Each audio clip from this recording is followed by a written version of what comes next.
Hello students. Today I am going to continue explanation of chapter 5 Directors of a company. In my previous video I have explained you appointment of directors and types of directors. Next topic is qualification and disqualifications of directors. This topic is excluded. Next topic is retirement of directors, resignation of directors and removal of director. This topic is also excluded. Next topic is vacation of office of director. This topic is also excluded. Next topic is authorities, duties and responsibilities of directors. Authorities of directors. Shareholders elect representatives amongst themselves to manage the company. Directors enjoy special status in the management of company. As they are representative of shareholders, so a relationship of agent principal is created. As per the provisions of the Companies Act, it is essential for a board of directors to take consent for certain actions from the shareholders. Thus, shareholders are considered supreme authority. The board of directors takes off decision in form of a resolution through majority. As the directors are fewer in number, generally disputes do not arise among them. For fundamental decisions, unanimity is necessary. Company is an artificial person and it possesses all authority by the Companies Act. The board of directors acquire powers through three ways. Number 1, in accordance with the Companies Act. Number 2, in accordance with Memorandum of Association of the company.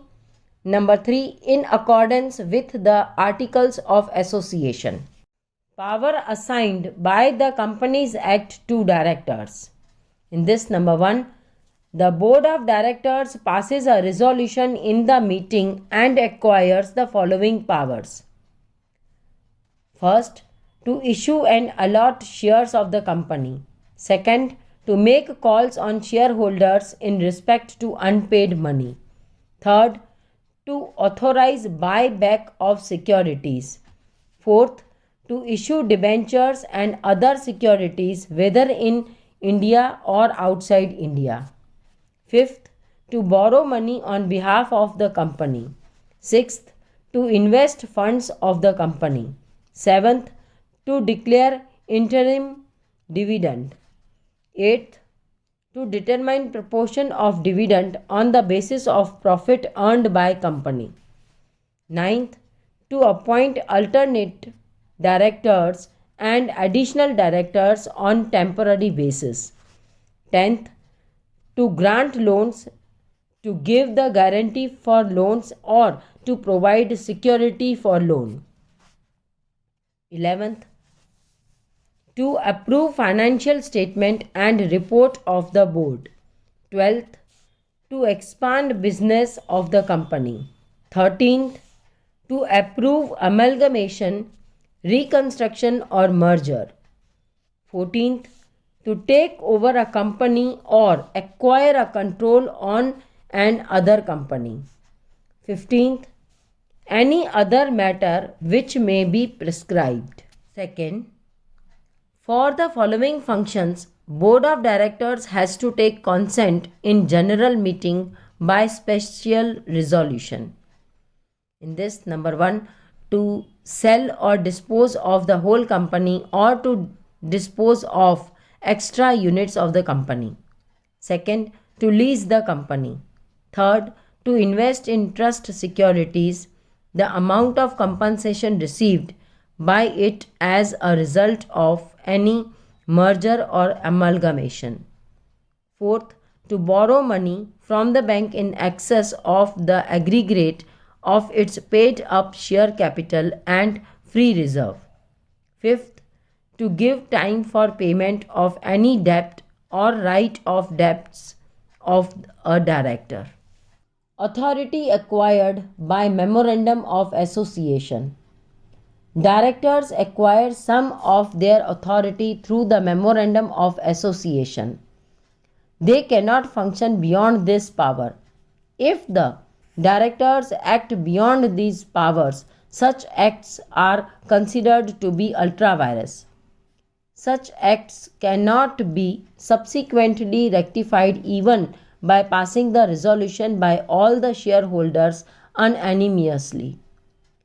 For such acts, directors are held responsibly liable. Authority acquired by Articles of Association. There is a provision in the Companies Act, Articles of Association, to manage a company. Most of the administrative powers of the directors is acquired through the Articles of Association. It is the responsibility of a director to function according to that. But if directors act beyond the limits of their powers, such acts are considered to be ultra vires. The shareholders can free the directors from such liability by rectifying such acts subsequently by passing resolution. Duties of directors. In a managerial hierarchy, status of the board of directors is most important.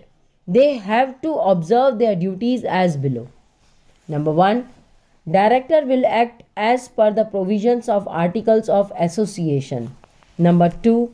A director of a company shall act in good faith in order to promote the objectives of the company for the benefits of the shareholder.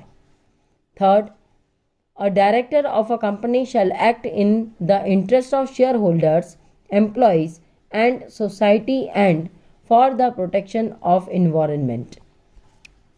Fourth, a director of a company shall exercise his duties with due and reasonable care, skill, and diligence and shall exercise independent judgment.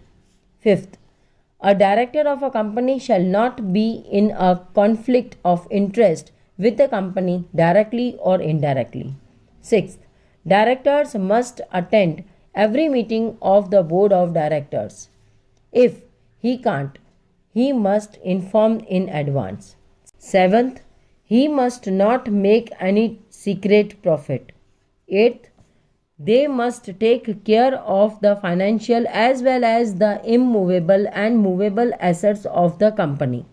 They should not make any use of them for any personal benefits. Ninth, they must invest company's funds properly. 10th, they must call a meeting of the board of directors at least once in the every quarter. 11th, a director of a company shall not achieve or attempt to achieve any undue advantage for himself or for his relatives, partners, or associates. If a director found guilty of making any undue gain, he shall be liable to pay an amount double to that gain to the company. 12th, a director of a company shall not assign his office to other. Such assignment shall be void. 13th, if a director of the company contravenes the provision, he shall be punishable with minimum rupees 1 lakh extendable to 5 lakhs. 14th, it is the duty of every board of directors to constitute an audit committee. 15th, the board of directors has to constitute a stakeholders relationship committee.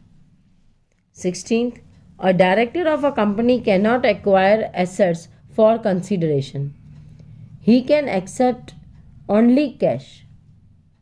17th, any director of a company cannot enter into insider trading. Responsibilities of directors.